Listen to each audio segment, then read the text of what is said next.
you left me. Hi, everybody. This is a cold open, and I'm all alone because Hector is gone. There.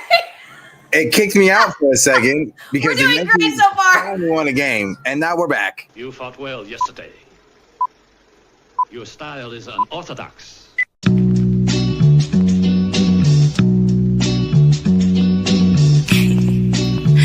Scorpio.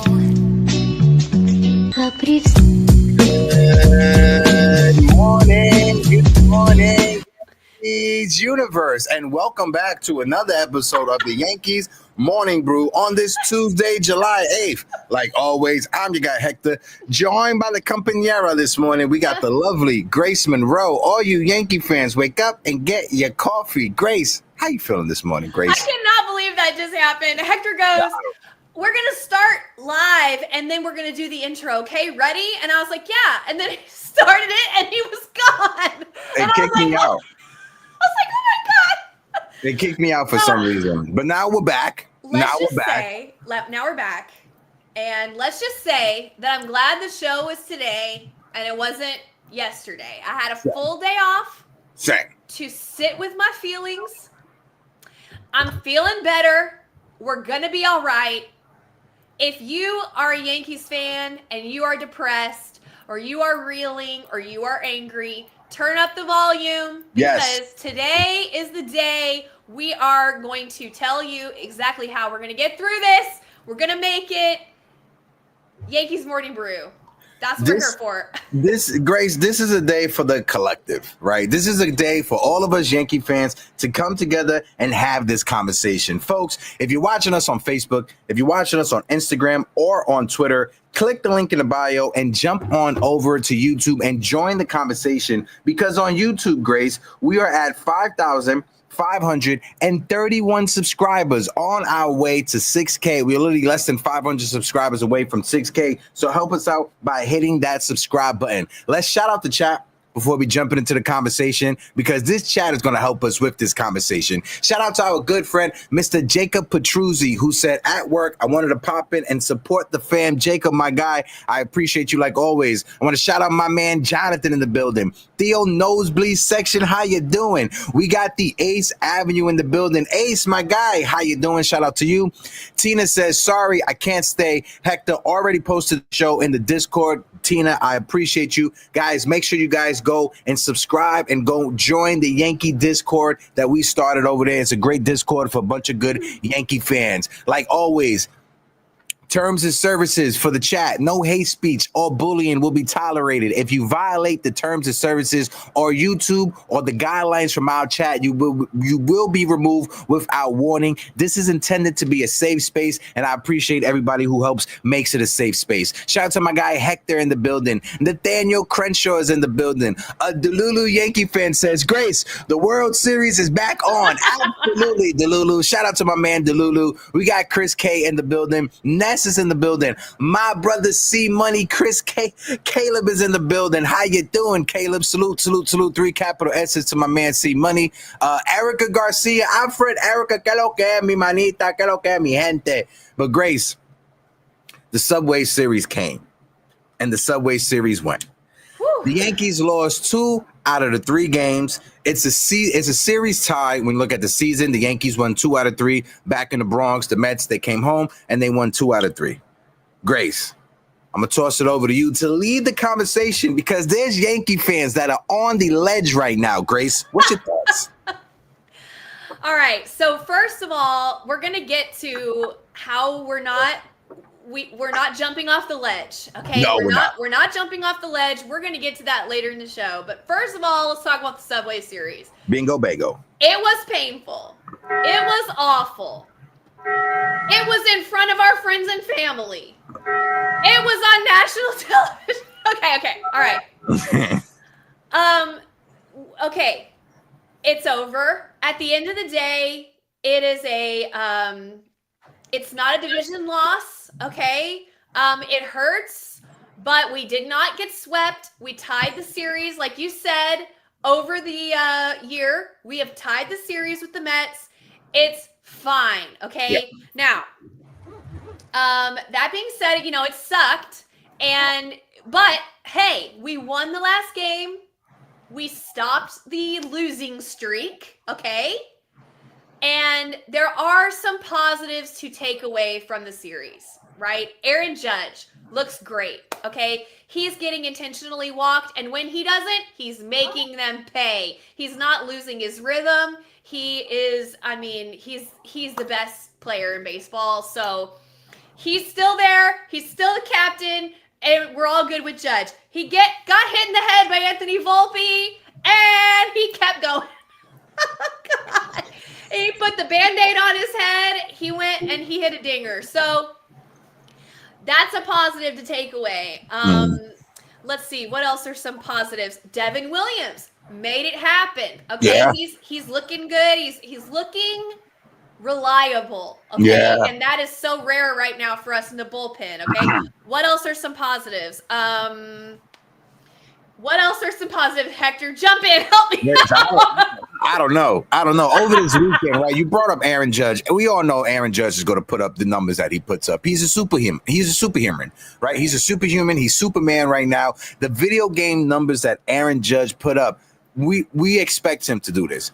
When you look at the rest of the roster, and that's the concerns, right? They were flip-flopping. Now this come out that Jazz Chisholm will be at second base tonight to start the series against the Seattle Mariners. Thank God, because this is something that Yankee fans have been screaming about. You brought up Anthony Volpe hitting Aaron Judge in the head. That's something else. Clark Schmidt, it was announced over the weekend that he will have Tommy John surgery, and he will be out for a long period of time as well, basically into next year. If not, he misses next year as well. So when it comes to bright spots, and when it comes to good takeaways from this series, Grace, they were very few. Very few takeaways. But it's okay. Okay, I want to tell everybody, I was feeling some type of way. All right, I was feeling some type of way when I got the Clark Schmidt news. But I've calmed down. Okay, we're in second place. Okay. We're only 3 games out of first place, all right? And I get it, okay?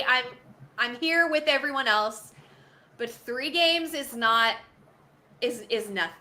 okay? Really. Now, we have some issues we have to address. Yes. No doubt. You can't just keep going the way it is and expect to make up a 3-game deficit or be a contender in the postseason as it is. Mm-hmm. But however, here's the bright side. We can make these adjustments. We can make these moves, and I believe they will because of one thing. Hector, can you bring up that tweet that I sent you with the Aaron Judge seasons next to each other? Got you. So this is why I believe that they are not going to be sellers, okay? Spoiler alert, the Yankees are not going to sell at the deadline.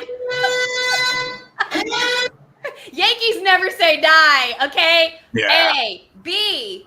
This graphic right here is exactly why they are not going to be sellers at the deadline. I want y'all to take a look at this. This was posted by Yankee Report. Shout out to them.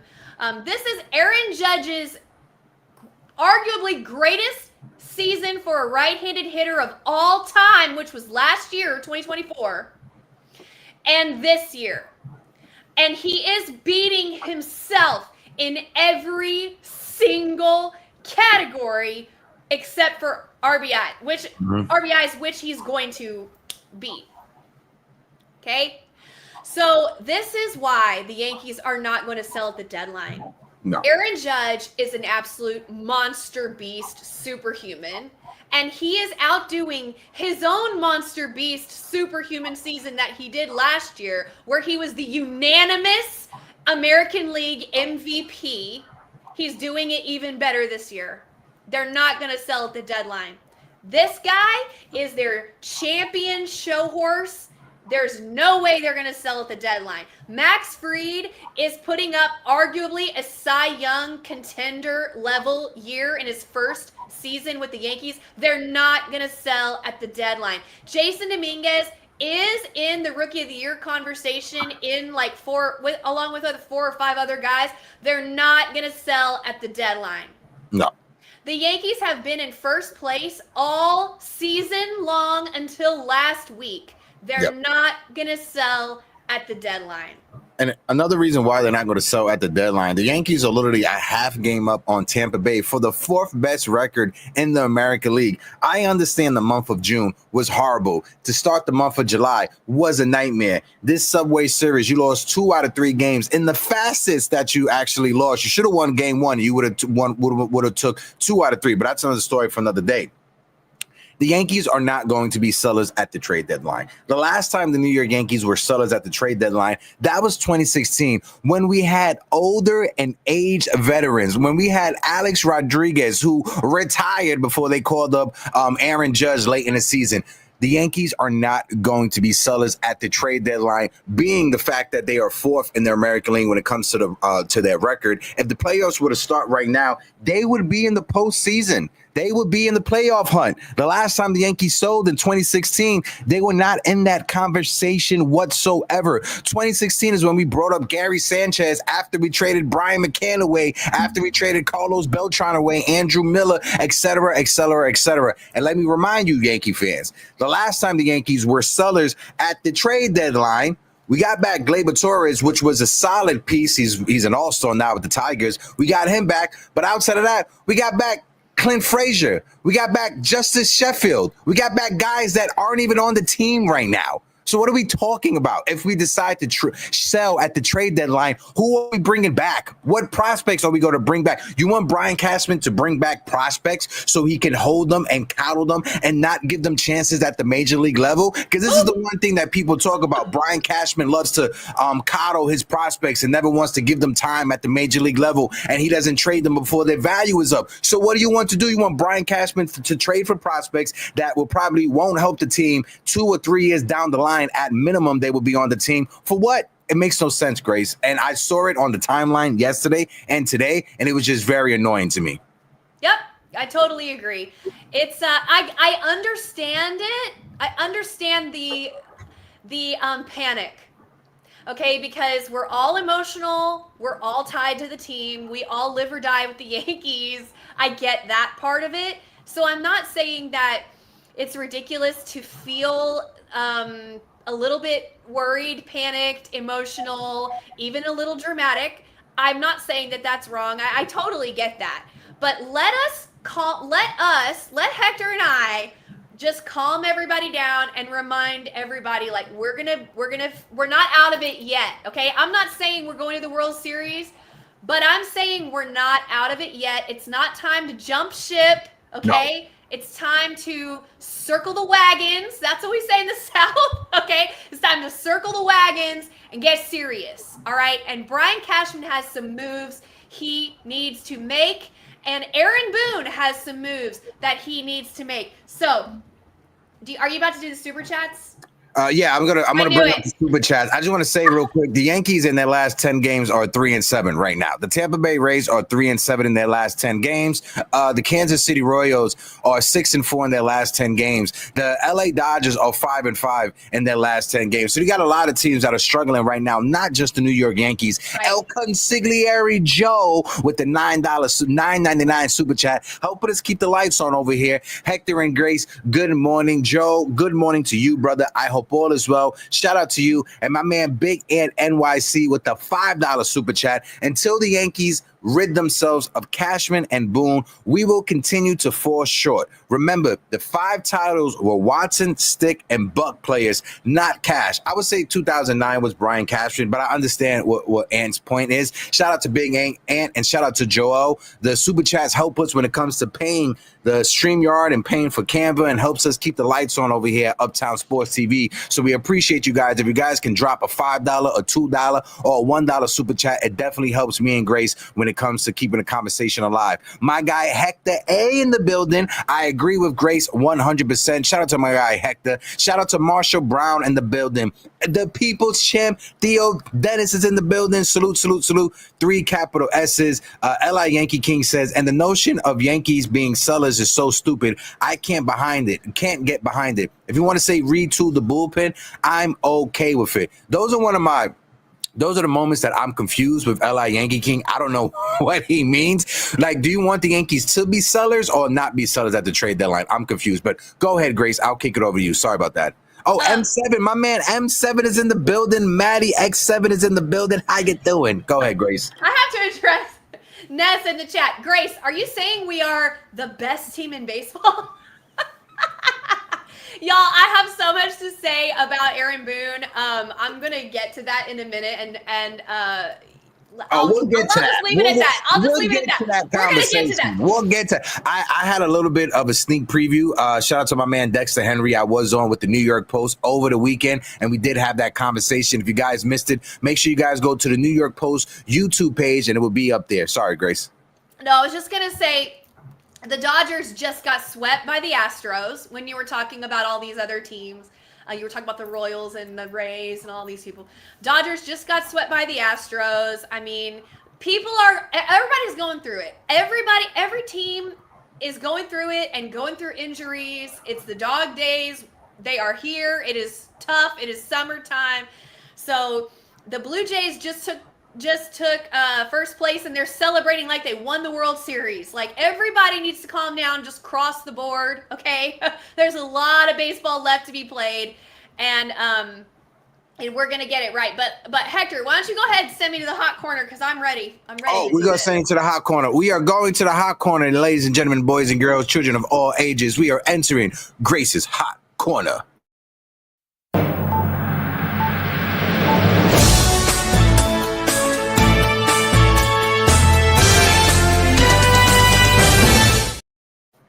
Thank you so much, Hector Beauchamp, with Yankees Morning Brew and Latino Sports. This is Grace Monroe reporting live on the New York Yankees struggles, because it has been reported, and I am here to communicate, that Grace Monroe has solved the New York Yankees, ladies and gentlemen. And this is exactly how we're going to do this. Okay, number one. Ready? Number one, starting today,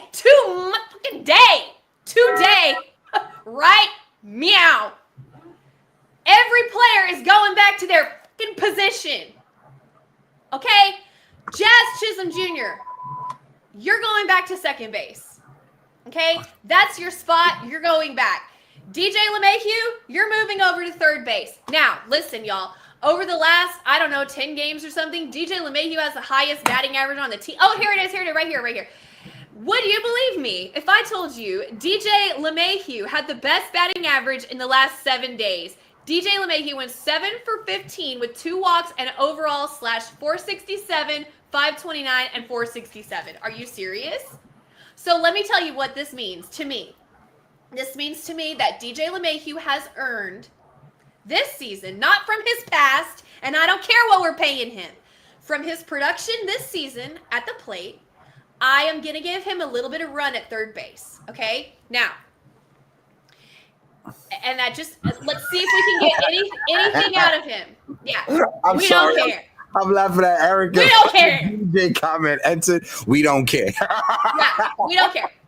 But no, DJ LeMahieu is going to get a little bit of run at third base. I'm going to see if he has any defense to offer whatsoever over there for right now. And that's important. Okay, so we're going to come back to that. Number 2. Oh, wait. Sorry. Before I go on. Jason Dominguez is going to center field. I've seen all I need to see from Cody Bellinger in left field.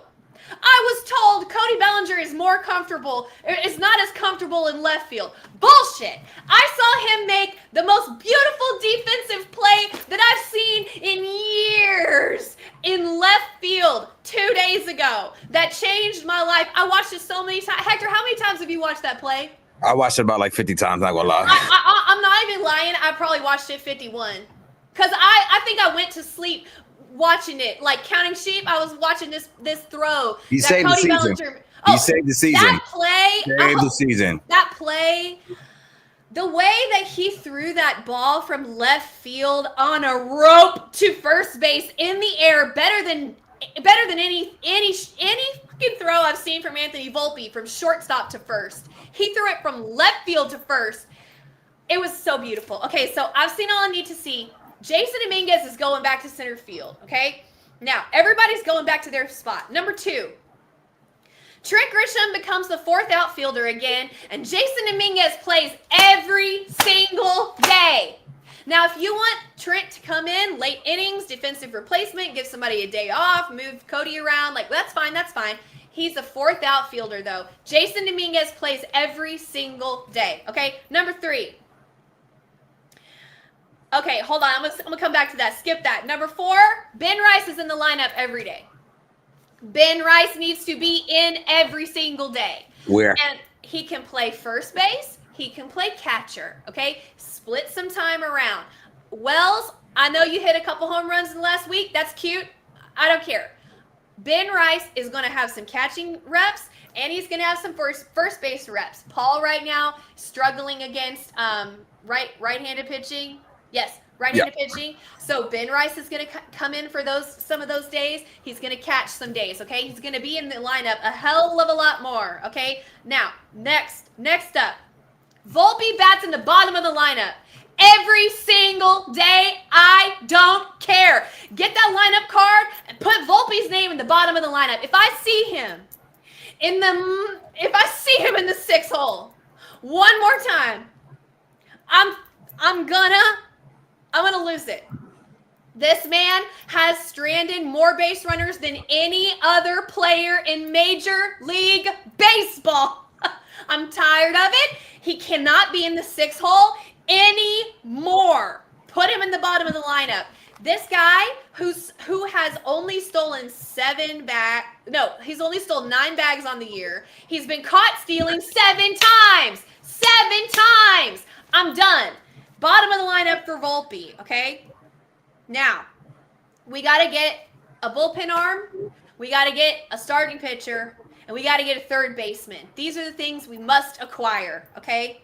Now, Luis Gil is coming back, right? We're going to be adding him.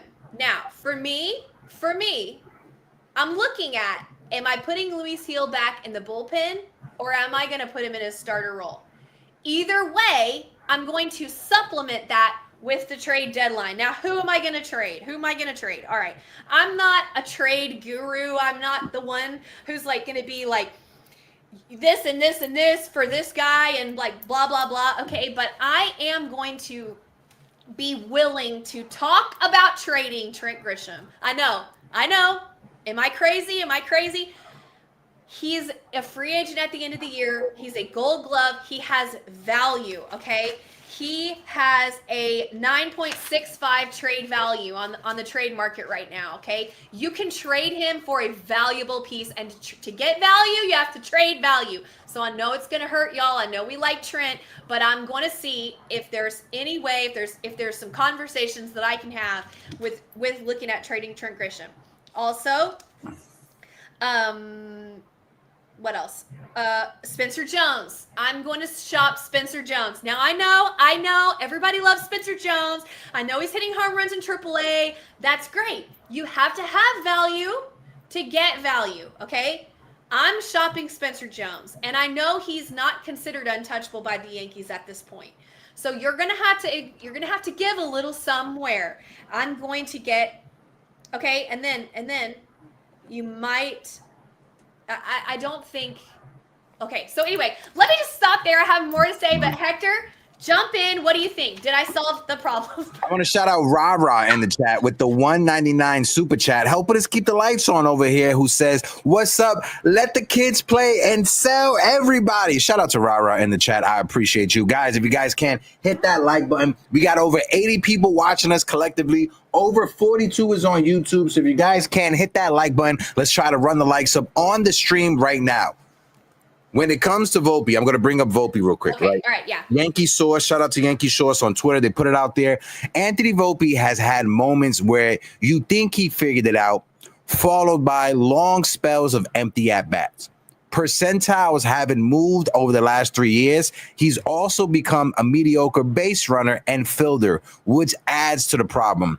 Where is the Volpe track headed to now? And that's something that I wanted to have the conversation about, because over the weekend, something that kind of upset me, and I see both sides of the argument to it, but Anthony Volpe's father was at Citi Field and got into it with some Met fans. And I'm gonna give credit to Anthony Volpe's pops. He's gonna go out there and protect his kid. I get that. But at some point, you have to realize that you're doing more harm to your son than good. And again, I don't blame him for this because Met fans were saying some crazy stuff. But this is just a video real quick that was on Twitter. Sit down.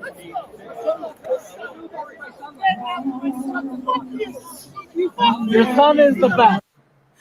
I think what was more impressive about that clip, it didn't show the end of it, but what was more impressive about that clip, Grace, was that, did you hear the national anthem was started being played? So you see Anthony Volpe's pops cursing the dude out, F you, and then he takes his hat off for the national anthem, and he's still cursing him out. Again, I don't blame Anthony Volpe's father for defending him because some fans are just a-holes. It is what it is, but just like with us content creators, you got to understand, don't feed the trolls. And that's what the Met fans were doing. They were trolling you in order to get you to look out of character and in order to get that clip to be circulating online. Like Keith said, shout out to my guy Keith McPherson, friend of the channel, friend of the show. I support everything that Keith said about Anthony Volpe defending his son. If it was my nephew out there, if I was in Anthony Volpe's father's position, I would be doing the same thing, right? But at some point, the fan base, we have to realize Anthony Volpe is not the superstar we painted him to be in our head. Maybe the front office didn't help him out with the Jeter comparison and this, that, and third, and the New Jersey shortstop kid. I get that. But us fans, we got to come to the realization that Anthony Volpe is not that superstar player that we wanted him to be. Maybe he's just an average Major League Baseball player, and maybe that's okay. I just don't like the hate that's being given to Anthony Volpe online. Some of it is warranted. Some of it is unwarranted. Does Anthony Volpe deserve to be in the 5th or 6th spot in the lineup? Absolutely not. Where should he be? I agree with you. The 7th, 8th, or 9th spot. Most probably just the 9th spot in the lineup. That's where you got to keep Anthony Volpe. I agree. I think that moving him down will help temper the expectations as well. Mm-hmm. You know, it's making it worse. It's exacerbating the problem by him stranding, you know, the 3, 4, and 5 hitters all the time. I mean, these are the best these are some of the best hitters in the lineup. And then Anthony Volpe comes up and it's the end of the inning and it's a double play and it's, you know what I mean? That's making it worse. Move him down in the lineup. Nobody expects the 9 hitter to do what a 6 hitter is supposed to do or a 5 hitter is supposed to do, right? So it's fine. He can exist down there. He can work on his defense. He can get the yips under control. It's because it's affecting him all over now. If he can just get back to supplying solid defense from shortstop, then it's fine. But it's starting to affect his defense now too. But anyway, I don't blame Anthony Volpe's dad. I totally get it. Right. He loves his son. And I find it really interesting that clip doesn't include whatever the guy said to piss off Mr. Volpe. That's what got me mad too, that the clip only shows Anthony Volpe's father and his reaction, not what the Met fans were saying about Anthony Volpe. Right. Very convenient how that part was edited out. Yeah. I want to shout out my guy Brew Crew in the chat. Shout out to Brew. He says, keep Goldie. Look at his splits from the second half of last year. And that's something that I did want to bring up about Paul Goldschmidt. If you look at his splits from last year in the second half, and that's what we got in the first half of this season. So hopefully Paul Goldschmidt can turn it around. Make sure you guys go and follow my man Brew Crew SW on TikTok and on YouTube. A dope Brewers content creator, and he puts out amazing content on TikTok. Make sure you guys go and follow my man. I love Paul Goldschmidt. Who knows where we would be if we didn't have him over there picking balls like I haven't seen in years. He has more picks than any other first baseman in the league for a reason. I don't think I've seen him. The cleanest ball I've seen him catch was the one from Cody Bellinger in left field. And that's something that I want to bring up, right? But before I jump into that, we got our friend Erica backstage. I want to bring up Erica because I threw out the bat signal. Erica, let me get a thumbs up. Let me know you're ready to rock out with us. So Erica gave me the thumbs up. And before I go off on my next tangent, I want to say, Erica, I hope you had a good weekend. I hope you had some hot dogs, some barbecue, some fireworks. I hope you had a good time. What's your thoughts on this team and how they've been playing? I'm still very frustrated watching them. Hi, guys. Hey, Grace, how are you? Good, how are you? So yeah, I'm still frustrated. I'm surprised they didn't blow Sunday's game. I was fully expecting them to. Any inning that started off with a ground ball to DJ within 3 feet range that he couldn't get to, just oh my God, it pisses me off so much. I was here with a bunch of Mets fans, and they just saw me like having a mental breakdown in the corner over here, and they're just laughing at me. And I'm like, you don't understand. Like, this has nothing to do with hate towards the Mets. I'm so critical of this Yankees team because it's like we've been yelling at them to do these things. Like, I'm so surprised that it took them this long to decide that Jazz is going to be at second base. Like, when I read that today, I was like, I was happy but mad because I'm like, oh, it's like the fans know what they're talking about, right? Like, we know. Wait. Hold on. What are you talking about? They announced that? Wait, you didn't see it? No. Wait. Oh yeah, it was on John Boy. So Aaron Boone came out during John Boy and tells us that Jazz Chisholm will be moving back to second base. Breaking news for Grace Monroe. Oh my God! War is over. Like, are we singing? Like, what are we celebrating? So you can check that off of your list. God, I am gonna check it off. Thank you. Okay, everyone moves back. Check. See, guys, we're World Series back on. Okay.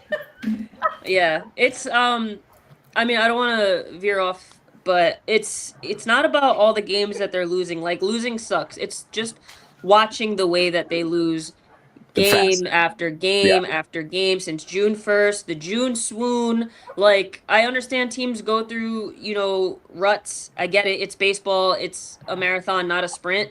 But we've been seeing them lose this way for years, basically. And the fact that, again, they continue to think that they're smarter than people that watch every pitch, every inning, just because they have this analytics to back them up, just is extremely frustrating. So I'm still pissed at watching the Yankees. I'm so glad that they won on Sunday, but they were this close to losing that one too. Okay, so I want to start the next conversation off by saying that I've sent a statement of my bank account to Grace, so she knows that I don't get direct deposits from the New York Yankees. I get it from Latino Sports, so nobody pays me to say what I'm going to say next. But what I want to say and have the conversation around is the Yankees front office, right? Yankees 366 on Twitter put it out there. I will never forgive Brian Cashman and this front office for wasting one of the greatest players in MLB history's prime years. This front office should have been going all in since 2018 to surround Judge with the talent capable of winning multiple rings. This whole weekend, fans have been talking about the front office, Brian Cashman, Aaron Boone, wanted to put the on people. But I want to ask you guys, right? And I'll kick it over to you, Grace. Who gets the blame for what's going on right now? Is it Hal? Is it Cashman? Is it Boone? Is it a combination of all three? What's your thoughts? That's tough. I do have some questions for Brian Cashman and Hal, of course.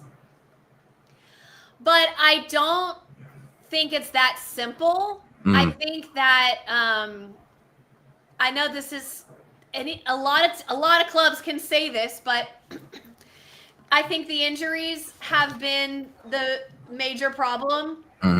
So maybe the medical staff, which is, I guess, part of the front office, if you want to maybe say that. Yeah, true. Some malpractice there, or some maybe the training staff isn't supporting the medical staff. Like, I don't know, something's going on maybe. But again, injuries are all across baseball, so I don't know if you can even point the finger to there necessarily. I think the blame will be solely on Brian Cashman and Hal if they don't do what they need to do over the next couple weeks. But up to now, I don't think you can blame them necessarily, because they made a lot of moves in the offseason that we all were happy with. The pivot from Juan Soto, the plan, whatever, was a good one. It was a good one. I mean, Cody, Paul, Max Fried, all of those guys have been great. Especially Cody, especially Max Fried. Like, where would we be without that? You can't deny that They tried to get Juan Soto. They offered him more money than they've ever offered a player in the history of the New York Yankees franchise. They just didn't get him. And then when they didn't get him, they didn't say, oh, well, we're just going to ride out the season. They went out there, they made moves, that what they could do at that point. But like I said, they still have a chance to salvage this. But if they don't make the moves necessary over the next couple weeks, that's when I'll blame them and I'll be pissed at them. It still remains to be seen. Erica, let us know what your thoughts is. Folks in the chat are saying it's all three, not Booney. How it's Cashman, Heck, this, that. Let us know in the chat what's your thoughts. We got over 80 people in the building, over 40 on YouTube. If you guys can, smack that like button. We're sitting on 26 likes. Let's try to run up the likes and try to get to as close to 50 as possible. Go ahead, E. I don't know who it is to blame, to be honest, because like Grace said, there has been moves that are made that, we ask for and they get it done. But I'm also not going to excuse injuries because, like you said, there's other teams that have injuries, aka the Dodgers, and they continue to try to get the best available piece out there when it comes to overcome either those injuries or whatever they need to get to the next level. And that's where the Yankees, I think, fall short a little bit, especially at something like the trade deadline. So this deadline is going to define exactly what they're looking to do or what their plan is, because if they don't go all in at this trade deadline, I think that they're just going to settle and reset for next year when you have a fully healthy Cole, hopefully fully healthy Fried, Rodon looking, better as the years go on. So it's going to be interesting, but I'm always going to be mad at Cashman for not going all in on Machado. I'm always going to be mad at Cashman for not having a conversation with Harper, because those are two guys that I feel like could have, potentially gotten us over the hump over the past, how long has it been? 10 years since the 2017 Yankees. So, that's my biggest thing is that, we're the East Coast Dodgers, basically. And the Dodgers, every time I look, I know they're struggling right now, but they're still playing basically close to 600 ball. They deal with injuries with their MVPs that are in their lineup, because that lineup is stacked. Like if you compare it to the Yankees, it's apples to oranges. But they continue to overcome it and they get to the World Series. Whether they win it or not, that's whatever. It's whatever. But like I said, it's a $300 million salary or payroll, and we've sniffed the World Series once since 2009. So I also just hate that desire to want, and I know the whole luxury tax thing, but that desire for Cashman to want to stay under $300 million and prove that he doesn't have to spend as much money to have the same results. I don't know. Who knows? But I think Boone is just taking orders. I really do. I think it's all analytical based. I feel like you see it sometimes crack in the post conference. Like he wants to say something, but he's being kind of held down and controlled on what he can say and what he can let out.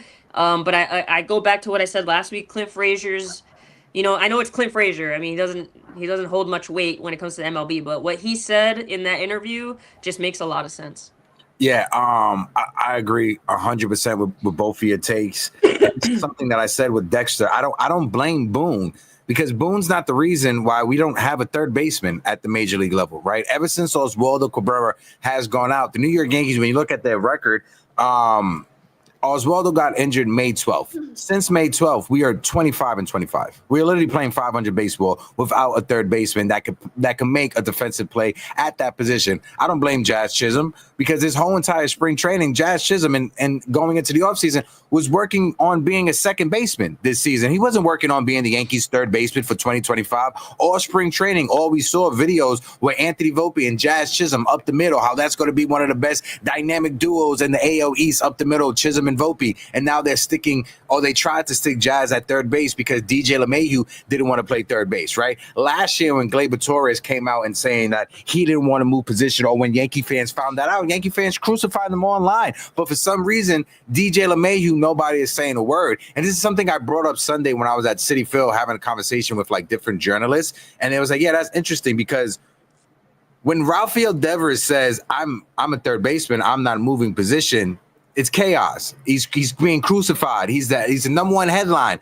But when DJ LeMahieu is saying to the reporters, yeah, I'm not moving positions. I'm staying at second base. I'm not playing third base. There's crickets. Nobody is saying a word about DJ LeMahieu. And I find it very weird and hypocritical that Rafael Devers, he gets thrown under the bus with it. Gleyber Torres, he gets thrown under the bus. But for some reason, DJ LeMahieu is the guy who's safe, making $15 million, but he can't make a lateral play going left and right at second base. We see it. Like Erica said, us fans, we see it. We can see DJ LeMahieu cannot play second base. He would be better suited for third base. So it's very frustrated to see that now when the team is 3.5 games out of first place behind the Toronto Blue Jays, now they make the decision to move Jazz Chisholm back to second base. And over the weekend, Sunday's game, like Erica, like I said, I thought they was going to lose Sunday game because going into the game, they sat Dominguez and they sat Jazz Chisholm, two guys who have been hitting during this series.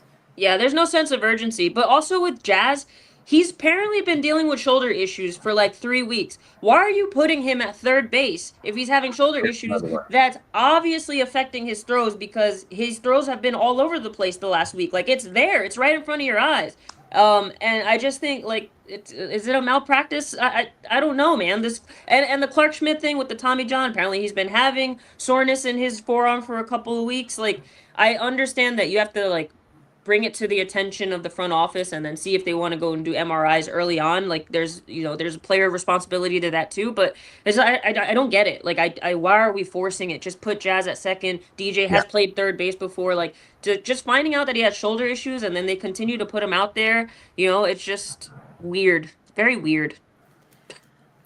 Yeah. I think that people are mad at DJ. I must be on a different side of Twitter. I see a lot of people who are mad at DJ and are mad at him for taking up second base when Jazz is so much better at second base. When the move happened, we were kind of like, this is interesting. Why is DJ rehabbing at second base? Because Jazz was crushing it at second base. And shout out to Jazz. He's an all-star. And Jazz got injured. And then he had to go down. You know what I mean? Like, so I kind of get why the Yankees wanted to try to see if Jazz could give the same level of defense that he gave us last year at third. Over there, and DJ could give us middling level defense, like anything at second, then we would be okay, right? We'd be able to kind of go.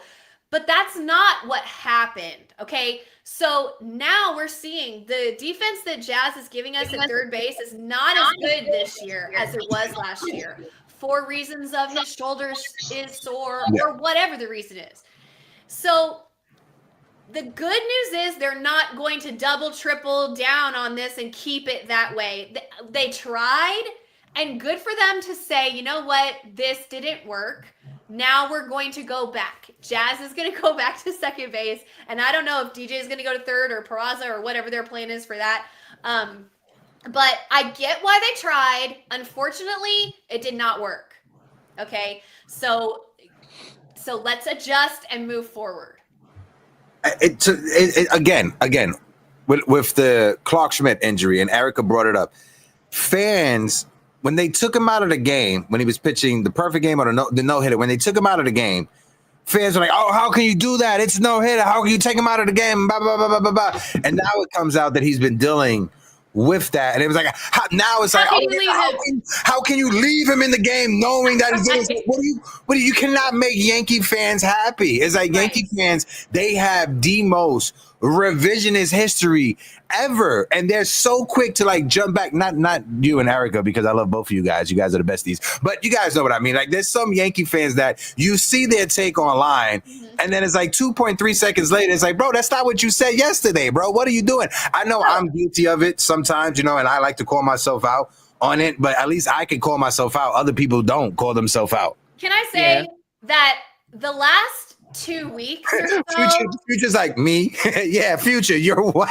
It has been so hilarious to me to watch all these Yankees fans attempt to walk back all the shit that they talked about. Jason Dominguez. I thought you were gonna say Gleyber Torres. And now that's another thing. That's true. I've seen some Yankee fans saying we should trade for him. Some of us, though, are standing 10 toes down on our take, and Erica knows that I'm one of the ones. But about Gleyber, I mean. But To watch these Yankees fans walk back their takes on Jason Dominguez has been absolutely hysterical for me to watch. Yeah. Jason is one of the best athletes on the field. Period. I will say the Yankees are losing Sunday if he's in left field. Yeah, unfortunately. But luckily, hindsight 2020. Yeah, he has been consistently struggling in the outfield in the day games, the early day games, since the spring.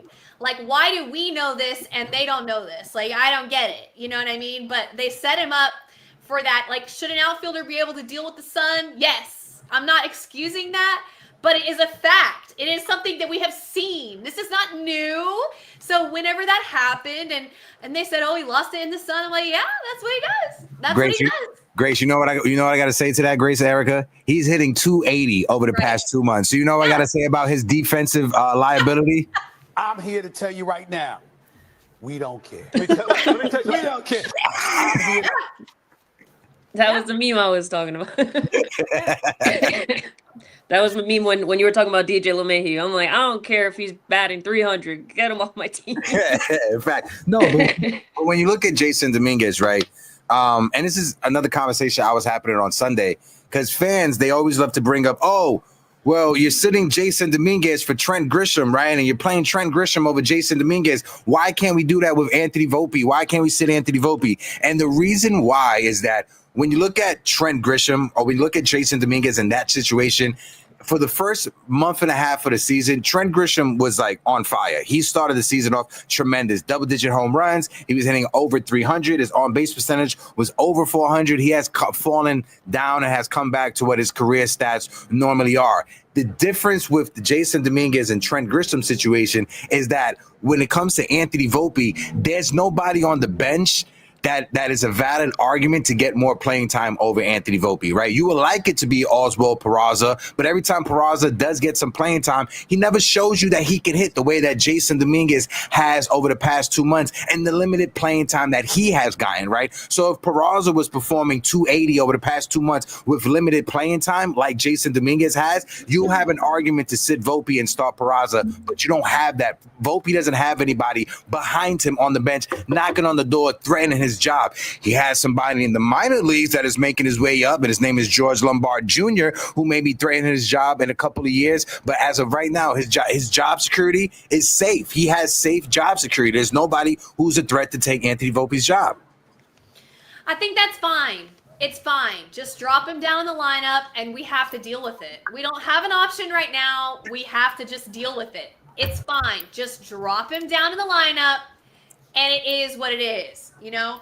But I wanted to say, going back to the comment earlier about how we're the best team in baseball, and that's what Aaron Boone said.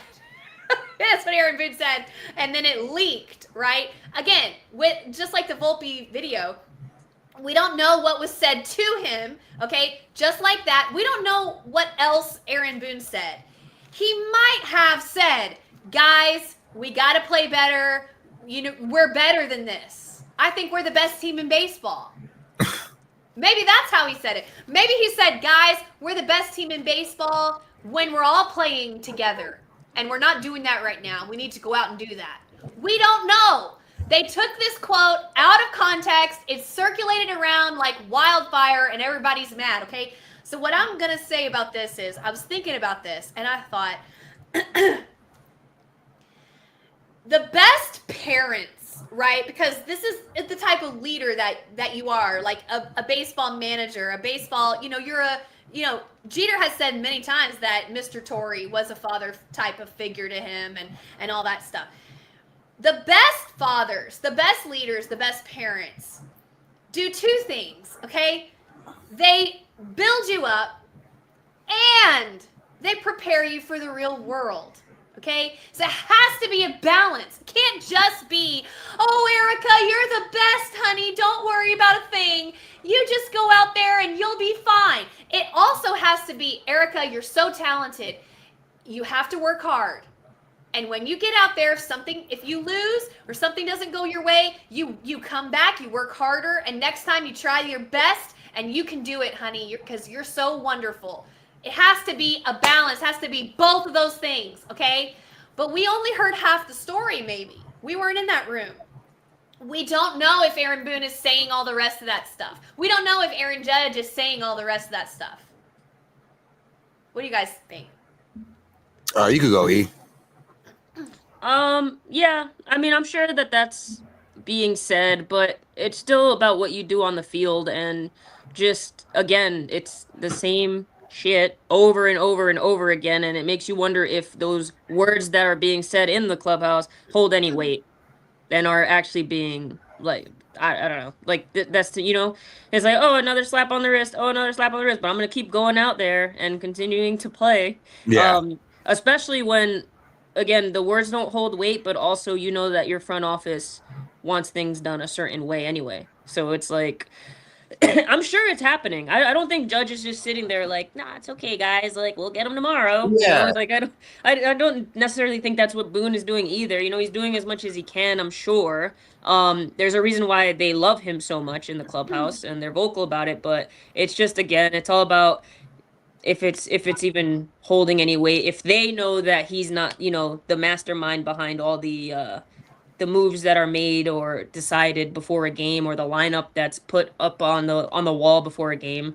So we'll see. I mean, and to go back really quick to Jason Dominguez starting every day, I don't think it's going to happen, but we should keep an eye on it. But I highly doubt that anything's going to change. I think it's going to keep happening. Our outfield is actually really solid. I know Trent Grisham came down to earth, but he's also batting over 300, I think, in the last 2 weeks. So, Yeah. Which is kind of crazy to think, but considering how bad our team has been, but the outfield has been producing, all four of them. It's our infield minus Jazz that's probably struggling the most, right? It's our catcher, shortstop, second base situation. So And if we're being really honest, Erica, and then Hector, I want you to jump in. Go ahead.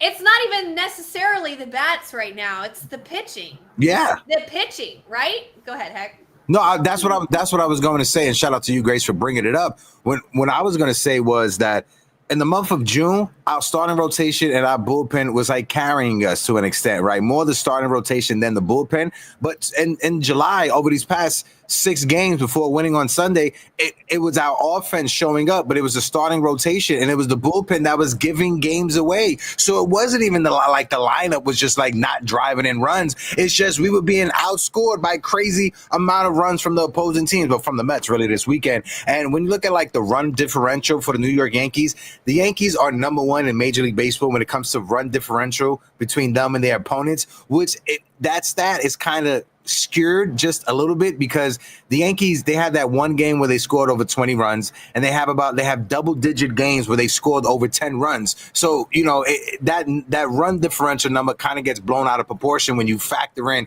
the amount of runs the Yankees scored in some games early in the season, and they're not scoring it right now. But over these past week or 2 weeks of struggles, it's been more of our pitching than it has been our offense. Hopefully things correct themselves over the next couple of weeks, and you got to figure that before Sunday, there's no lower than the Yankees can get. Like I think with this team, there's no lower anymore. We can't get any more lower than what we are right now.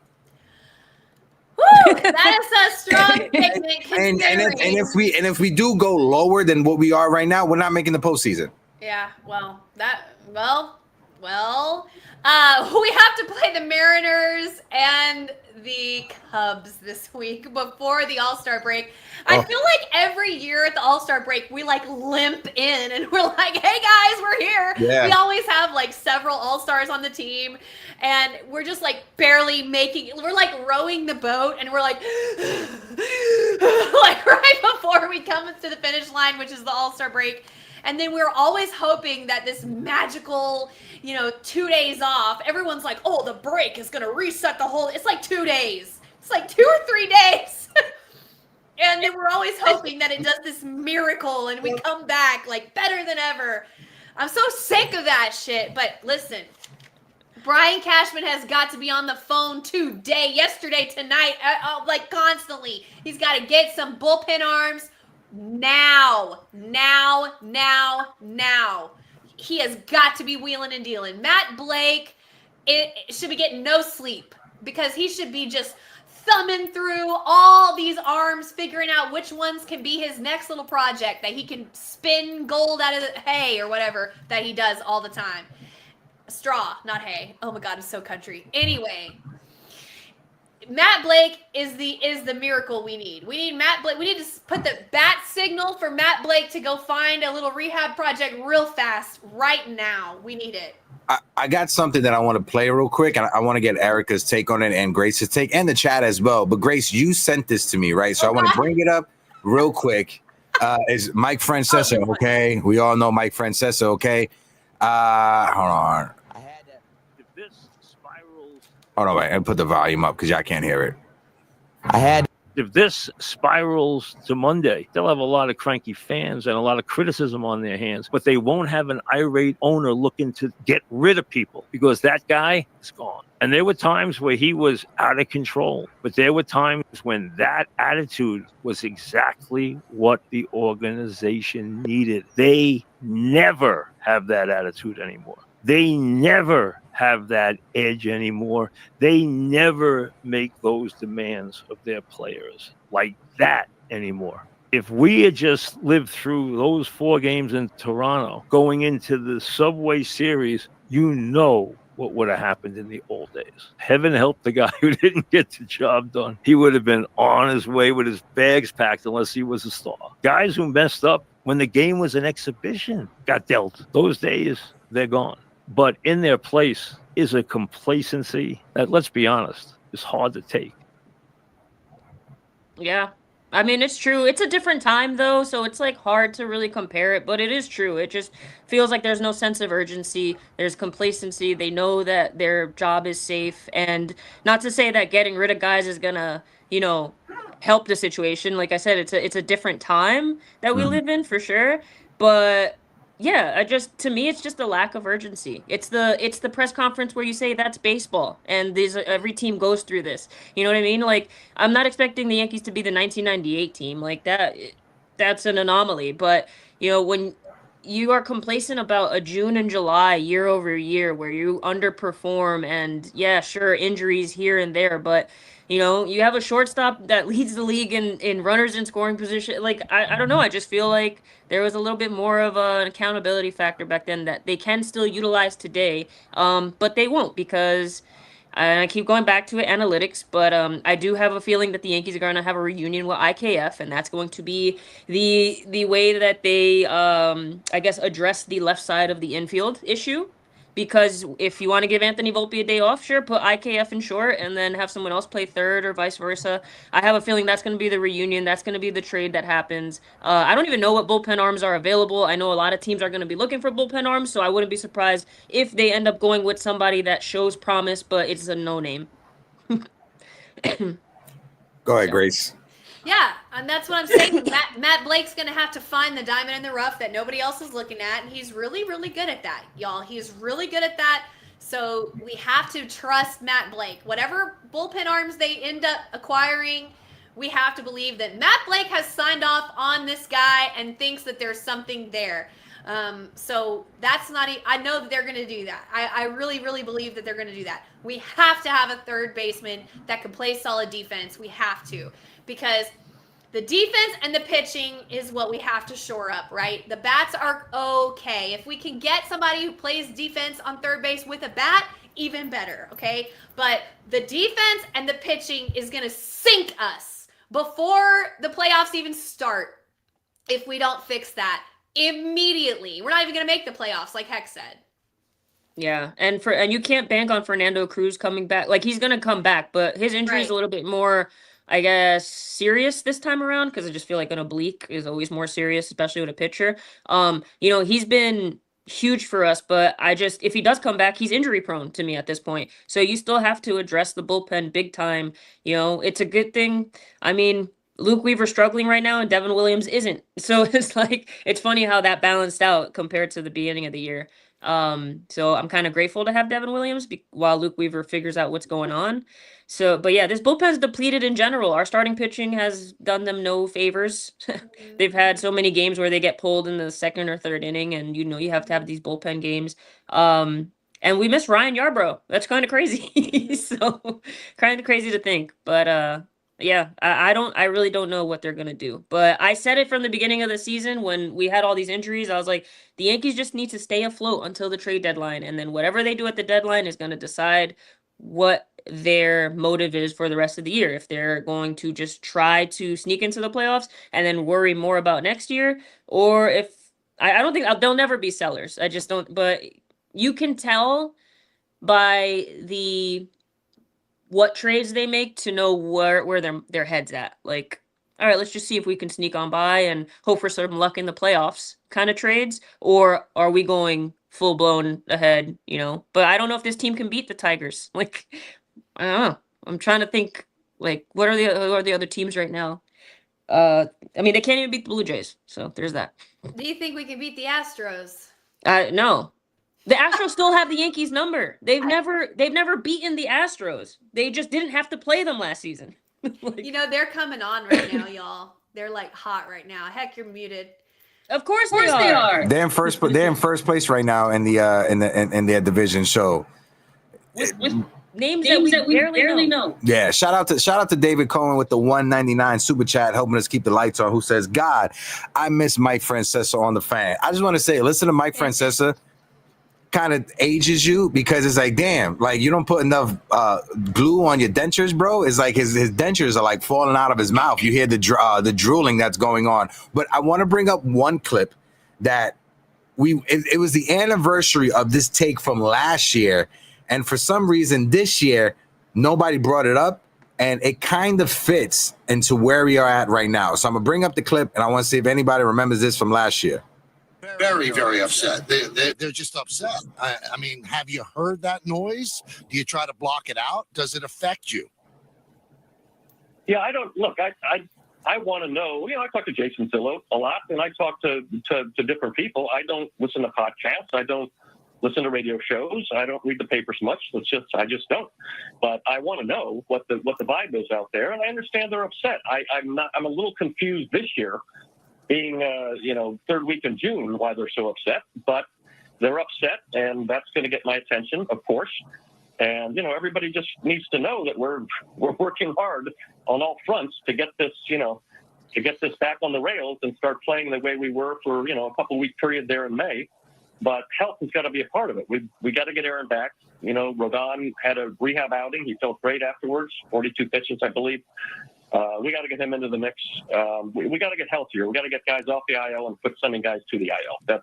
That's one factor that needs to happen. I don't. And it feels like the same thing this year. Health. We got to get guys off the IL. We got to get guys healthy. We got guys coming back, and that's going to help our team when guys come back. And I don't know why fans are upset. Fans are upset because, yes, we lost Juan Soto, and Brian Cashman made amazing moves when it came to replacing Juan Soto, but you still didn't address the issues that this team had that were lingering from last year. The number one issue was third base. You already had Jazz Chisholm playing out of position, but you decided right now to go into the season this year without actually addressing the third base situation. And that's why fans are upset. And that's why Erica's upset. And that's why Grace is upset. And that's why other people in the chat and other people online are upset, is because we see the potential of this team when it's rocking and when it's rolling. And the fact that you are wasting the prime years and the prime seasons from Aaron Judge, that is the most frustrating thing out of everything that is a takeaway from the New York Yankees over the past 3 to 4 years. Yep, it's the boy. I listened to that and I was like cringing because it just feels like the boy who cried wolf. Grace said it like on the last time I was on. It's giving Dallas Cowboys. You continue to have, flaunt this prestigious franchise, which you are, and we're spoiled. We get to the playoffs almost every year, but we got to the World Series once. Like, what are they mad about? It's June, because these games matter, man. Like, how you show up in June matters. Because when you go out in October the way you did last season, you're just like, that was there. It was staring at you in the face in June. So that's why we get mad. It's not the losses. It's the way we lose and how it doesn't get addressed. And having a third baseman that is an all-star second base, Gold Glover at third base, because you have a aging 36-year-old like dude that can't move. Like it's just those little things, and it's like I'm allowed to be angry and upset at that. I'm allowed to watch the game and watch him just not be able to freaking have any range at second base. Like get pissed off that these guys are walking the bottom of the lineup or letting these no-name guys become Barry Bonds against them. Like it's just year over year over year, and it's upsetting. And I'm sorry, like you can say I don't like I don't know. I feel like I'm getting ahead of myself, but it's just again, boy who cried wolf. Like we're gonna be having this conversation for the next 5 years because Boone's gonna still be the manager, Cashman's still gonna be the GM. They're gonna still put out just good enough for us to keep our mouths shut and be excited about the season, but it's gonna be the same BS year over year because it's been 15 years since I last saw a World Series, and I don't even want to think about last year's World Series in all honesty. I got a question. So if the games don't matter in June or July, right? Let's just say July. If the games don't matter in July, this Friday, why are you charging $121 for the Cubs game? If the games don't matter, give the ticket for free. I hate the narrative that every game is the same. We prepare the same every day. It's always, if we're playing, it's the same. It is not the same, Aaron Judge. I'm looking at you. It's not the same. A division game is not the same as a game versus the Cubs or even the Dodgers. A crosstown rival game is not the same as a game versus the Cincinnati Reds. A game that is not the same. And that's why when it comes to October, y'all aren't prepared. Because baseball in October is not the same. And let me just tell you also, for your information, in case you don't know, I'm just saying, you know who admits that every game is not the same? Giancarlo Stanton. Bingo. And who is the most clutch player on the entire squad? Giancarlo Stanton. When he comes up in those situations, he's not approaching his at-bat the same way that he would in the top of the first inning with nobody on. It's a dog. We need dogs. And also, and another thing, you know what I was thinking this morning? You remember how the squad always has like a sign that they give each other on the base paths, like after they get a nice hit or something, they look over to the dugout and they used to do like the dog thing, and they used to do like the thumbs down. We had like the whatever this was. We never figured out what this was. They used to do like, they don't have anything this year. Like where are the dogs? Like where are the dogs? Where something. Hector, I sent you that clip of the dog, the cat dog thing. I don't know. Have you ever seen that? No. So there was a clip, in case y'all don't know. I know a lot of y'all don't watch college football because up in New York, like, that's not really a thing. But down here in the South, it's like a big thing, college football. Well, like 15 years ago, there was this college football coach. He did this interview, and he had this clip that went mega viral, and it's hilarious. And people quote it all the time. And it was this, I think it was Coastal Carolina's football coach, and I sent Hector the clip. And he was given a post-game conference, and he said, we got too many cats walking around here. We need some dogs. He goes, we got cats looking at themselves in the mirror. Meow, meow. Do I have all my bands on? Meow. Do I have my new shoes on? Meow. We need some dogs. So I sent Hector the clip, but I just did the whole thing for you. But that's exactly it. We need dogs. We don't need these kitty cats running around. Boys ready to carry them to golf tournament for practice, right? 12 cats live across the road. Our door's open. Screen's broke. We need to get a new screen door, but the screen's broke. So you can come in through the screen, but you can't get back out of it. I'm trying to get our two boys ready to carry them to golf tournament for practice, right? 12's like, what's going on? I said, there's a cat in the house. Cat in the house? I said, yeah, there's a cat in the house. So I told our players, I tried to let it out the front door. Meow, meow, the cat's still going crazy in there. I told our players, you need to be more like a dog. We don't need a bunch of cats in here. Yeah, looking in the mirror. Do I look good? I got my extra bands on. I got my other shoes on. Be a dog. That's it. We don't need no meows. We don't need no cats. We need more dogs. That's it. Our two boys we don't need no meows. We don't need no cats. 12 cats live There was across the another road. clip that went viral, and it was from the Alan Hahn show, right? And it was with Don LaGreca. And I'm gonna try to speed this up, one for my ADHD, and two because it's a bit long. But I think Don, even though he's a Met fan, Don always has a solid take when it comes to the Yankees. Fans of Boone, we like Boone, and I think he's a good manager. But at what point does the song and dance of "Everything's Fine," the Kevin Bacon from Animal House, "All Is Well"? At what point, if I'm a Yankee fan, I don't even watch the postgame. I don't want to hear it. I really don't want to hear from Boone because whatever I'm going to hear is going to be some excuse or everything's okay or, he's still getting great swings or he's still doing this the right way, talking to you like you're a moron. You can't understand. We're playing three-dimensional chess. You're just a fan. You can't understand how we see it. But these fans are smart. They watch the games. They watch it as much as Cashman and Boone do. And they can see it. Why can't they? Because they're looking at different numbers? Because they're high up in their ivory tower or we just know better than you? Instead of just sometimes admitting we're not playing well, I'm concerned about what's going on here. I don't need to hear when everything's falling apart, Aaron Boone saying he told his team, we're still the best team in baseball. Why? You weren't the best team in baseball last year or the year before. You haven't been the best baseball team since 2009. They've never been the best team in baseball under Aaron Boone. They haven't won a championship. And you're sitting here 3 games behind the Blue Jays. Just got swept in a 4-game series for the first time ever. Swept in a 4-game series in Toronto since they came into existence in 1977, and you've got the audacity to send this message out. I still think we're the best team in baseball. Aren't you a little concerned? Wouldn't Hal or Brian be a little concerned that your manager looks like a fool? No. That you're lying to people? No, they don't. They don't, Don. What do you think? We're just sheep? We're going to believe anything that you say? Oh, Aaron says we're the best team in baseball, so we are. Or are they going to collectively look at it and go, this guy must be a moron to think they're the best team in baseball? And I know not. But why would you want to have the face of your franchise as your manager?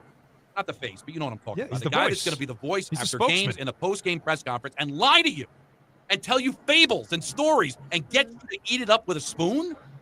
Don't you get insulted as a Yankee fan that they think that you're that dumb that you're going to believe it? Yeah. Yep. No lie detected there. Yep. No lie detected there. That's exactly what I was just saying, but he articulated it much better than I did. Definitely. Because it gets to me. I'm more emotional, I guess, but yeah, that's right on the money. Mm-hmm. That's literally what we're complaining about. There's no reason one of the highest payrolls in baseball has only 1 World Series appearance in 15 years. Doesn't make any sense. Like, I don't understand why you can't just say we're better than this and we're gonna do better. Period. You don't have to sit up there and talk shit about your team. You don't have to be rude. You don't have to be like, oh man, we suck. There's no end in sight. The sky is falling. But can you just say, yeah, our team can play better than this, and we're going to fix it. We're going to play to the level I know they can play to. Why can't you just say that? When you look at these past 5 years, right, what has hurt the Yankees the most is, I know Judge's rookie year, he came up 2016. His rookie of the year was 2017 when he won rookie of the year. Over the past 5 years, the fact that the Yankees haven't developed a Major League Baseball player who can stay healthy is the biggest issue that we have. Look at the past 5 years. Anthony Volpe, he's at the Major League level, but he's underperforming. He's hitting 220. Austin Wells, I know he had a couple home runs against the Mets, and that was all cute. He's hitting below 220 right now, right? Clark Schmidt was looking like he was having the best season of his career so far. He's gone. Tommy John. Luis Hill is coming back from a lat strain after winning Rookie of the Year last year. So when you see the constant tone, the constant thing that's repeating itself in this conversation that I'm bringing up, over the past 5 years, Brian Cashman, he has gone out there. Yes, he signed Garrett Cole. Yes, he signed Max Fried, Carlos Rodon. Those are awesome signings. But the fact that you haven't been able to supplement MLB quality level young players, controllable players that you can count on to help carry a team and put them around Aaron Judge, that's the biggest issue right now. Because I can tell you right now, coming into the season, we had the conversation, Grace, Brian Cashman is banking on these young kids to step up and live up to the expectations. So far, the only one who has is Jason Dominguez to a certain degree, but they're giving him limited playing time. They're not even playing him. Yeah. So what are we doing? And it's crazy, like, Like, how am I supposed to trust this team when two of your starters, granted, like we were forced to it, but two of your starters in the World Series don't even have jobs, right? So Verdugo just got DFA'd. Rizzo, I don't even know if he's had an at bat all year. I forget what team he's even on. So it's just like, oh, you decided to start these guys in World Series games, right? After they pretty much struggled all year. And then there's the other side of the coin where there's guys that leave and do better. Trevino, IKF, like it, which is crazy. Like, and I'm not saying that I want those guys, but I'm just like, what is it about the Yankee system that it feels like it hinders people's abilities and performances? Like, they get them based on analytics, and then they just underperform or don't perform to what we expected of them, and then they leave and then they overperform somewhere else. Tommy Canely looks like a star right now. He's a stud. We could really use him. You know, why did we let him go? Like I don't know. There's some moves where I'm just like, I can't really trust this process. I really can't. They're not getting the best out of their players. Right. Like, right. I guess that's what it is. It's just mind-boggling. Like I can't figure it out. That's why I don't trust this front office. Like I just can't. Like, cool, you made the big signings, but I don't know. All they need to do is maybe sweep this series and, you know, right the ship a little bit or win the series. But I don't even have faith in that. I want to ask you guys, right? Do you guys believe in the Toronto Blue Jays, or do you guys think they're just riding hot right now? Like, do you think July 8th we're going to see the Toronto Blue Jays September in first place? In September? Yeah, because we all thought Tampa was creeping up, and then Tampa went through. They went 3-7 their last 10 games. They've been struggling as well over the past 2 or 3 weeks, like the Yankees. Well, I never thought the Rays were as good as their record shows. The Blue Jays are a good team, though. Like, I never understood how they didn't perform well with the team that they have out there. Like, they have a solid top of the lineup, like 1 through 5. I think it's sustainable, but I think this was already predicted, right? The AL East was going to be a dogfight, and it was going to be separated by 1 game. I mean, look at the Red Sox; they're hot too. Like, they've scored the most runs in the last week in, I think, franchise history. So I don't know. Can I go? Oh, I want to say that I watched all the games clearly. I didn't feel like the Blue Jays beat us. We beat ourselves. And George Springer beat us. George Springer had a good series, but I don't think he can solely beat the Yankees. Like, I didn't feel the same. There's only one series that we've played this year where we were beaten, in my opinion. And this is just my opinion. That was the Dodgers series. The Dodgers just outplayed us. They outhit us. They outmanaged us. They just beat us. We lost to them because we weren't as good during that series. Okay, I'm not saying that we're not as good as them, blah, blah, blah. Okay, maybe not. But during that series, we weren't as good. Now, all the other games, I feel like the Yankees beat themselves. We make these stupid errors. We make stupid base running. We give away free bases on defense, and our pitching blows it up and all that stuff. Like, so for me, if you're asking, do I believe in the Blue Jays? I'm like, I don't know. I mean, not really. Am I like afraid of the Blue Jays? No. I'm afraid that we won't do what we need to do to fix our own fucking team. That's what I'm afraid of. That's what I'm afraid of. It's all in front of us. It's right there in front of us. Guys, if we can fix the issues, if Brian Cashman and Hal can fix these issues, then I'm not afraid of anybody in the American League except maybe the Tigers. Maybe. But I'm not even going to say I'm like afraid of them. If we play our best baseball and they fix the holes, there's nobody in the American League that I'm afraid of. Yeah. But that's a big if. I think the Yankees are, barring the acquisitions that need to be made at the trade deadline, they're a complete team. I mean, I just told you that our 4 outfielders are doing great offensively. You know, we're going to have a better up the middle defensively with Jazz at second again. So, and Jazz has been great since coming back from the injury. You know, Paul Goldschmidt, he had a little bit of a slide, but he's been great. So the right side of our defense is good. We just have to get production from whoever's going to be our third baseman, Anthony Volpe, which I really don't have any faith in. I think the moment's going to continue to find him even in the 8-hole. Like, I think teams know that he's struggling and he's in his head and they pitch around however they need to get to him. I really do, because watching games, I'm just like, no, they're pitching around him to get to Volpe. And Austin Wells, he's trending upwards because he's looked good in the past couple days, but he has to pick it up. He's been underwhelming as well. So it's what offensively we're going to get from those three positions. You know, it could be 2 out of the 3. Even 1 out of 3 makes a huge difference. But the team in itself is complete, especially, you know, with the injuries, like with a Fernando Cruz, and like starting pitching, like when we get Ryan Yarbrough back, Luis Hill, like we have a very complete team, probably the most complete in the AL, at least the AL East. So we'll see. Thank God the AL sucks. I would say, call me crazy, but there's 2 trades that I want the Yankees to entertain. One, trading for Ke'Bryan Hayes from the Pittsburgh Pirates. He's a Gold Glove defender at third base. He's not going to give you much offensively, but the way that he defends is going to save your pitching staff and your bullpen some runs. So you could get Ke'Bryan Hayes.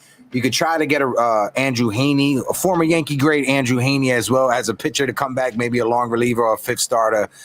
Willie Castro is somebody that a lot of Yankee fans online want the Yankees to trade for from the Twins. But if you go to get Willie Castro, you're going to have to try to get Johan Duran, the reliever from Minnesota. He actually follows me on Twitter, so he follows me on Instagram. So shout out to him.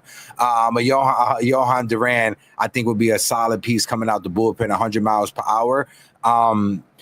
Third base, I can see the Yankees upgrading third base, and that be like the only positional upgrade that they would make. And if Paul Goldschmidt keeps declining, I don't think he will. But if Paul Goldschmidt keep declining, I would entertain playing Cody Bellinger at first base and bringing up Grace Monroe's favorite Yankee prospect of all time, Spencer Jones. You know, I would entertain that. Like, that's something I would entertain. Ain't nobody for that. Ain't nobody for that. I mean, he can't play first. Yeah, I don't know. No, We're complaining about all these holes, but at the same time, it's like the Yankees almost have too many players. Let's not make another hole, okay? Yeah. Let's not make another hole in the outfield. Like, the outfield leave the outfield. No, I'm saying if Paul Goldschmidt was to struggle, I think if the Yankees... Paul Goldschmidt struggles, then Rice is going to get more. Ben Rice is one of the best bats in the entire league. If you look at his baseball savant, he needs more playing time. He is a great bat. He is a great... Yeah. Okay. So just let Ben Rice play more then. I love Paul though. You know, I know we all do. Yeah. Dude, if we could get Eugenio Suarez though, like honestly, that's the dream, because you're getting another power bat. You're getting a righty. He plays third base. It lengthens the lineup like crazy. Like if you get Ke'Bryan Hayes, yeah, cool. You're getting defense at third. But you're going Volpe, Hayes back to back. I mean, the bottom of our lineup is already a black hole. So it's like, But when you look at the Yankees farm system, the Yankees farm system is ranked 24th. I know, yeah. So if you're trying to trade for a perennial bat like Eugenio Suarez, that's gonna cost you some top level prospects. I think Ke'Bryan Hayes could be cheaper. When it comes to the prospects, Johan Duran is going to cost you prospects. Obviously, Spencer Jones may get traded in these possible trade scenarios. So you could have Trent Grisham being your center fielder. The only reason why I look at the Yankees not playing Ben Rice every day at first base is the fact that Anthony Volpe needs a first baseman who's a Gold Glover or borderline Gold Glover, because the balls are always going to be in the dirt. And I don't want Ben Rice to be blamed for all those errors when they're actually on Volpe. Yeah. So yeah, you can't trade Goldschmidt. I know people were mentioning that. Yeah. But that's what I'm saying. Suarez is a dream. Like it feels like a pipe dream. Like, but it's what about IKF? Hector in the chat put IKF. I wouldn't be mad at IKF. I hate it because it feels like we're clamoring for a guy that we like ran out of town. So like it's annoying. But if you really look at it, yeah, he feels he would be great off the bench. Like he'd be Cabrera again, just having a Cabrera off the bench. I'm He could play. I'm afraid to say who I want. Oh, go ahead. No, I'm afraid. Jose Ramirez. No, duh. I'm looking at that. They're in 4th place right now. They're 41-38 right now. I am monitoring the situation in Cleveland. It'll never happen, but y'all, I would do so many things to get Jose Ramirez on the New York Yankees. It's not even funny. Like I'm telling y'all. Like virtually nobody will be off limits for that. Agree. I love him. I just love it. He's a game changer. He's a franchise maker. You can't overstate what a Jose Ramirez acquisition would be for the Yankees. But I also want I want $1 million. Like I want a lot of other things too. We're just out here dreaming. Okay, so y'all are gonna die when I say this, and I already know. I'm afraid to say it out loud. Say it. I already know y'all are going to be like, Grace is crazy. This is just, she doesn't know anything. Y'all, I have wanted this guy for years. And right now is the perfect opportunity to pick him up for low. Okay? This is a risk. Oh, I think I know what it is. It's a risk that I am willing to take. Okay? Because Josh Young. Oh. You've been saying this since last year. Young. I've been saying it, girl. You know, I've been saying it. Okay, I've been saying it for a long time, longer than just last year, too. Josh Young, last year, he got hit by a pitch, broke his wrist. It's fractured his wrist. He went on the IL, and he's trying to come back from that.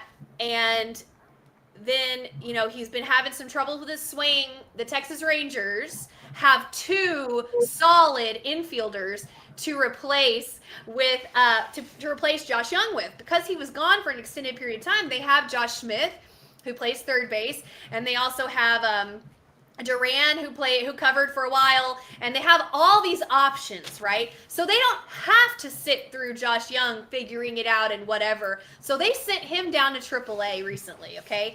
His AAA stint, he's been batting 400, okay? Josh Young is a former all-star third baseman.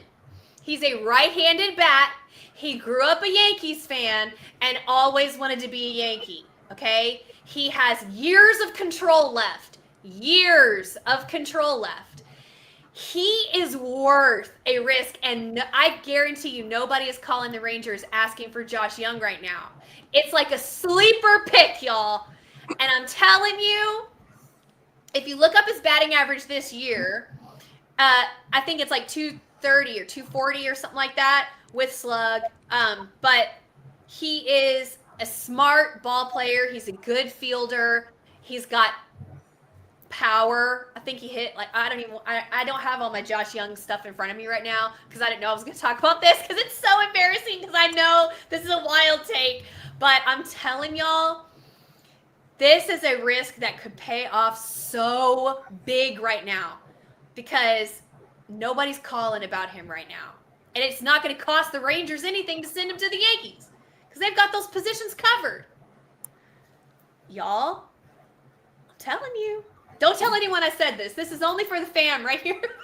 This is only for the inner circle. I'm telling you. I'm telling you. I've been watching him play for years. Cause I'm in Texas. Yeah. I've been seeing him, y'all. He's a good player. I would say when it comes to I wouldn't call that crazy, right? Anything can happen. But if it can happen, make the deal, Cashman. I'm not sure if the Texas Rangers want to trade a young player that still has controllable years underneath their contract, If we give them something they need. That's the thing. We don't got much that we don't got much that we don't have anything anybody needs. We're ranked 24th in all of Major League Baseball. Our top prospects were Jason Dominguez. He got called up to the Major League level. That's why we dropped drastically on the rankings. We have no one in the minors that anybody wants. They could possibly be interested in an outfielder, which comes back. Go ahead. To Spencer Jones? No. I was going to say Trent Grisham Trent Grisham has a 9.65 trade value, and Josh Young has an 8.73. So you could possibly. Go ahead. I was just gonna say, they have good bullpen and pitching. That's what the Rangers have. They need bats and they need maybe an outfielder. So it could work. Maybe Trent and then some, and then we get back Josh plus like some bullpen pieces or something like that. Like it could work. Y'all will make this work. The Texas Rangers are 4th right now in the West, 44 and 47. I don't think they're in the playoff hunt, so I don't know why it would make sense to trade a young player for somebody who's on a walk year and Trent Grisham as a rental just for half of the season when he's an older veteran in his 30s. He's not going to be a part of your future, so I don't know why they would make that. 30s. Yeah, Trent Grisham is he's probably 30 years old on the dot. I'll wait. I'll cross my fingers for you He's just 29. so that Grace gets her dream. 29. Yeah, he's 29. Yeah, He looks 30. Got him. He looks old. I'll tell you right now, if the Yankees didn't have George Lombard Jr. in their farm system, the Yankees would have the worst farm system in all of baseball. Yikes. They will be last, and when it comes to their farm system ranking, if George Lombard Jr. wasn't in their farm system, because he's ranked 26 right now. Y'all are going to have to figure out some miracles. Well, hopefully Schlittler turns into Tarek Skubal 2.0. Oh, God. Well, how are we going to get Eugenio Suarez if we don't have anything to trade? We're going to have to figure out a sleeper pick that nobody else is trying to get. It's going to be IKF. No, it's going to be Josh IKF. Young. Josh Young is going to cost less, y'all. He's going to cost less. I'm telling y'all, it's going to have to be. He'll probably cost more than IKF just because he's a young kid with controllable years. He'll cost more. That is value in Major League Baseball. Years and cheap. I would not trade Spencer Jones for a rental, okay, at this point. Then what do you do? Well, I would trade him, but for somebody with at least a little bit of control, but I'm not going to trade him for just like a rental, unless it's like a starting pitcher rental that's going to take us through the postseason. Then I might trade him for that, but I will trade the entire farm for Paul Skeens. Yeah, well, duh. Literally, you can have the stadium. I'll drive there. That's true. Like whatever you want. Like, give me Paul Skeens. Y'all. I'll take that. I think any fan would take Paul Skeens at this point, but I don't even think, even if the Pirates were to trade Paul Skeens, I don't think that's any package that could get back that is going to add up to the value of Paul Skeens, because Paul Skeens, he's a young player. He's making barely any money. And when you look at like Spencer Jones, I know like people are liking to hype him up right now because he's hitting home runs left and right. He's still striking out like 40% in the minors. Like across AA and AAA, he's at 39.6% on the strikeout rate. And it has improved at AAA. He's at 37%, but that's not much of an improvement. Aaron Judge was, strikeout heavy early on too. Similar physique, similar batting stance now. Well, they should have traded him last year. I don't know, but with we could wrap it up right now because it's past 1:30 with the Seattle series coming up right now, and then the Chicago Cubs this coming weekend. Over these next 6 games, what are you guys' thoughts? What do you guys think the Yankees are going to do? Hopefully, I'm praying that we go 3-3 or 4-2, but I have no faith. They need to go 4-2. We're home, right? The entire week.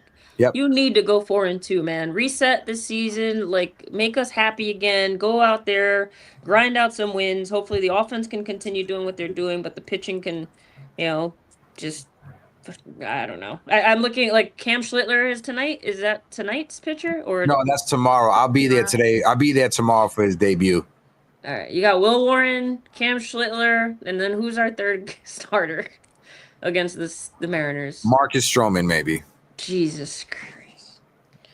Oh. He's been solid his first 2 starts off a rehab. This happens all the time, though.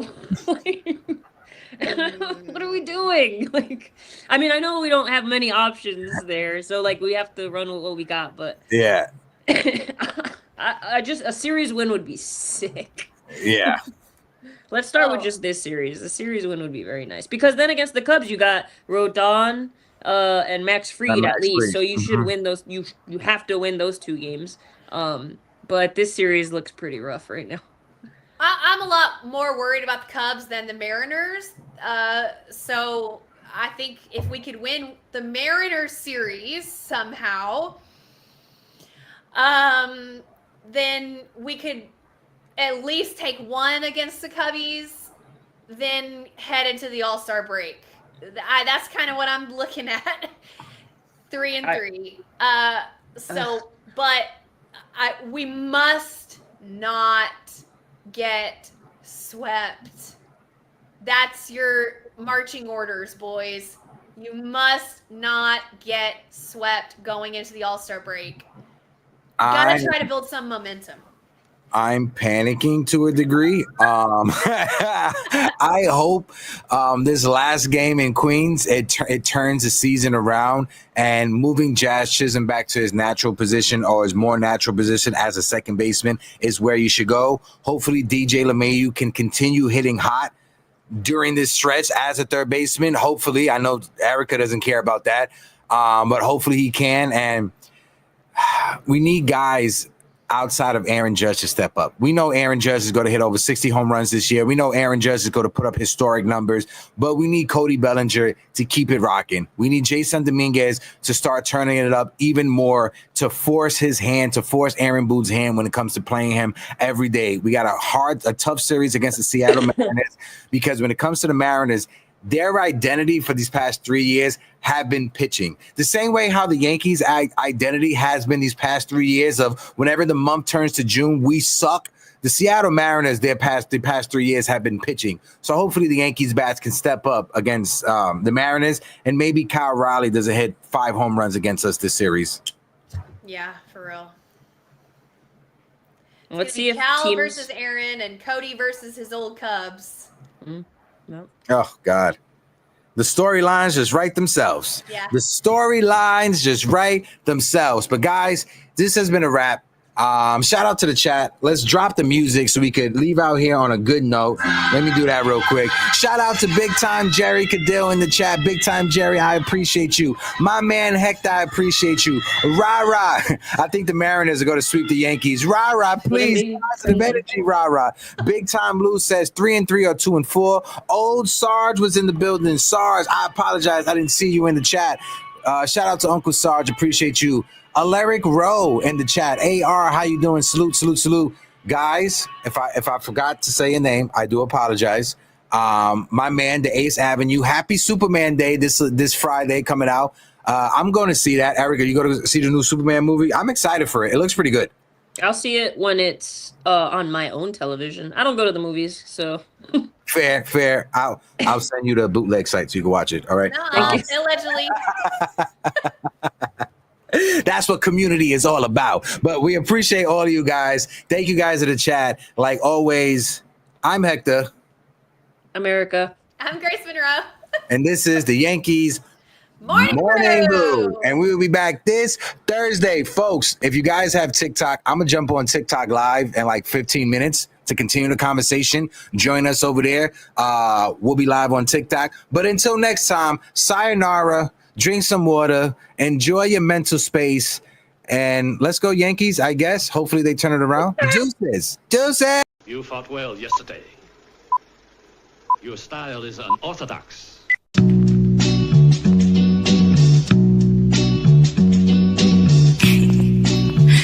Scorpio.